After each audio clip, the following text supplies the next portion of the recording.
நான் நல்லா இருக்கணுன்ற ஒரே ஒரு காரணத்துக்கு மட்டுமே வந்து நீங்கள் இவ்வளோ பண்ணிட்டு இருக்கீங்க சார். ரொம்ப நன்றி சார். இப்படி மனுஷனை நான் சம்பாதிச்சதே ரொம்ப நான் பாக்கியப்பட்டிருக்கேன். ரொம்ப தேங்க்யூ சார். ரொம்ப நன்றி. இந்த படத்தை வந்து நிறைய மேடைகள் வெற்றி கொடுத்துருக்கேன், தோல்வி கொடுத்துருக்கேன், நிறைய பார்த்தாச்சு.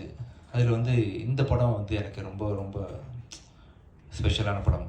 ஏன்னா இந்த படத்தில் வந்து 2 முக்கியமான நல்ல மனிதர்களை அறிமுகப்படுத்துகிறேன்றது தான் காரணம். ஒன்று வந்து முதல்ல லியோ ஜான் பால் டைரக்டர். எந்த ஒரு படமே பார்த்திங்கன்னா ஹீரோனால் ஓட போகிறதில்ல. கடவுளே வந்து ஹீரோ நடித்தா கூட டைரக்டரோட ரைட்டிங்கும் டைரக்ஷனும் ஸ்ட்ராங்காக இல்லைன்னு சொன்னால் கண்டிப்பாக ஒரு ஷோ கூட பிக்கப் ஆகாத படம். அதே வந்து யாருனாலுமே ஒரு குரங்கு வச்சு படம் இருக்கிறோம், கழுதி வச்சு படம் இருக்கிறோம் அப்படின்னு சொன்னால் டைரக்டர் ரைட்டிங் ஸ்ட்ராங்காக இருந்தால் அந்த படம் பிளாக் பஸ்டர் ஆகும். அதுக்கு ராமநாராயணன் சார் பெரிய உதாரணம்.